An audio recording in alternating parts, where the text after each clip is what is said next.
Hello CGPSN. Again, welcome to all of you in our YouTube channel CGPSC Sources Study Hub. I'm Dr. Ray Manu, and today we can discuss very important topic about the Janjati Vidro in our Chhattisgarh, especially in the Bastar regions. So we have discussed Koi Vidro, and this topic is very important for the examination point of view in Lok Seva Ayog as well as the Chhattisgarh Vyapam. So all of you guys keep watching this video till the end and gaining more knowledge and update all this information in your notes. Okay, let's start to discuss about the कोई विद्रोह। मध्य प्रदेश के दक्षिण पूर्वी सीमा पर स्थित बस्तर जिला भारत का ही नहीं बल्कि पूरे एशिया महाद्वीप का सबसे बड़ा आदिवासी अंचल था। गुलाम भारत के 555 देसी रियासतों में से बस्तर भी तत्कालिक समय में एक रियासत था। ब्रिटिश शासन में यह सेंट्रल प्रोविंस एंड बरार प्रशासन के क्षेत्र के अंतर्गत आता था और बस्तर में अंग्रेज़ों से पूर्व यहाँ काकती वंश का शासन था, जबकि काकती वंश से पूर्व इस अंचल में नाग शासकों द्वारा शासन संचालित होता था। नागों को पराजित कर काकती वंश ने बस्तर में अपना राज्य शासन प्रारंभ किया और कालांतर में 1854 के लगभग बस्तर का यह क्षेत्र अंग्रेजी शासन के अंतर्गत आ गया।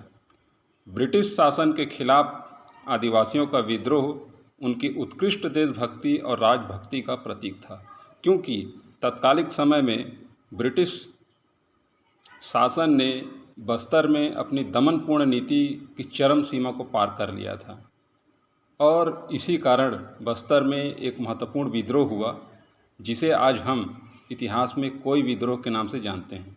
तो चलिए इस वीडियो के माध्यम से कोई विद्रोह के विस्तृत विवरण, उसके कारण, उसके परिणाम, उसके नेतृत्वकर्ता के बारे में चर्चा करने का प्रयत्न करते हैं। आप सभी इन तथ्यों को अपने अपने नोट्स में अपडेट करते रहें, क्योंकि यह तथ्य महत्वपूर्ण है और परीक्षा में पूछे भी जाते हैं। सबसे पहले हम विद्रोह के कारण को समझेंगे। यह विद्रोह 1859 में हुआ था, जब 1859 में ब्रिटिश प्रशासन के विरुद्ध इधर भेजी, फोतकेल और कोतापल्ली के आदिवासी के जमींदारों ने विद्रोह कर दिया और इस विद्रोह का प्रमुख केंद्र फोतकेल जमींदारी था। इन जमींदारियों में रहने वाले आदिवासियों को उस समय कोई कहा जाता था, जिसे आज हम वर्तमान में दोरला और दंडामी माड़िया कहते हैं। ब्रिटिश सरकार ने दक्षिण बस्तर के साल और सागौन को काटने का ठेका हैदराबाद के व्यापारी हरिदास भगवान दास को दे दिया था। 1859 के इस आदिवासी विद्रोह के अनेक कारणों में से एक कारण हैदराबाद के व्यापारी हरिदास भगवान दास की निष्ठुरता थी और साथ में साथ ब्रिटिश सरकार की दमनपूर्ण नीति थी। ठेकेदार मालिक मकबूजा के काटे गए वृक्षों का मूल्य नहीं चुकाता था और इधर ब्रिटिश सरकार भी उसके विरुद्ध किसी भी प्रकार की शिकायत को सुनना नहीं चाहती थी और यही कारण था कि बस्तर में कोई जनजाति ने विद्रोह कर दिया। दूसरा प्रमुख कारण था कि बस्तर के आदिवासियों के गांव हैदराबाद के ठेकेदारों के चुंगल में उस समय फंस गए थे, जिससे ग्रामीणों का हर प्रकार से शोषण होता था।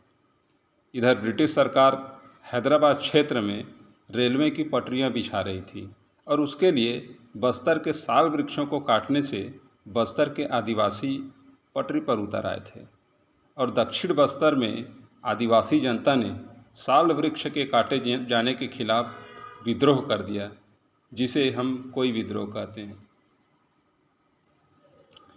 इस समय बस्तर रियासत के शासक काकती वंश के भैरमदेव थे। भोपालपट्टनम के जमींदार राम भोई और भेजी के जमींदार जुग्गा राजू और जुम्मा राजू और फोतकेल के जमींदार नागुल दोरला और कन्या दोरला ने परिस्थितियों की गंभीरता से विचार कर एक सर्वसम्मति से यह निर्णय लिया कि अब बस्तर के एक भी साल वृक्षों को काटने नहीं दिया जाएगा। इन सभी ने मिलकर इस विद्रोह का नेतृत्व किया और अपने इस निर्णय की सूचना सर्वप्रथम उन्होंने हैदराबाद के ब्रिटिश ठेकेदारों को दे दी। ब्रिटिश सरकार ने इसे अपनी प्रभुसत्ता की चुनौती समझा और उसने वृक्ष काटने वाले मजदूरों के साथ कुछ बंदूकधारी सुरक्षा कर्मचारी बस्तर में भेज दिए। आदिवासियों ने इधर भालों और तीरों के साथ जंगल की ओर दौड़ लगाई और वृक्षों पर आरा चलाने वाले लोगों के सिरों को काट डाला। इस आंदोलन का एक महत्वपूर्ण नारा था, एक साल के वृक्ष के पीछे एक व्यक्ति का सिर। चूँकि छत्तीसगढ़ में यह चिपको आंदोलन के समान ही एक विद्रोह था, लेकिन इस विद्रोह में हिंसा का सहारा लिया गया था। अब हम चर्चा करेंगे कि कोई विद्रोह के क्या परिणाम निकले। आंदोलन की प्रकृति को देखते हुए हैदराबाद के निजाम को बस्तर से अपने लोगों को वापस बुलाना पड़ा। कैप्टन ग्लसफर्ड ने बस्तर में ठेकेदारी प्रथा को समाप्त कर दी। 1859 के कोई विद्रोह में आदिवासियों के आक्रोश का क्रूर रूप इतिहास में हमें देखने को मिलता है। साल और सागौन के व्यापार में बंजारा जाति भी तत्कालिक समय में शामिल हो गए थे और इसी कारणवश इस विद्रोह में अनेक ठेकेदारों के साथ साथ बंजारा जाति के लोग भी मारे गए। आदिवासियों ने भालों और तलवारों से यह लड़ाई लड़ी, जिसमें वह सफल हुए और अंततः इस कोई विद्रोह में ब्रिटिश सरकार को झुकना पड़ा। उम्मीद है आज का यह वीडियो आप सभी के लिए महत्वपूर्ण होगा और आप सभी इसे अपने अपने नोट्स में अपडेट कर रहे होंगे। नेक्स्ट वीडियो में हम किसी नए विद्रोह की चर्चा करेंगे विस्तृत रूप से, इसलिए आप सभी हमारे इस channel CGPSC sources study hub को अवश्य रूप से लाइक, सब्सक्राइब और शेयर करें। Okay, thank you very much.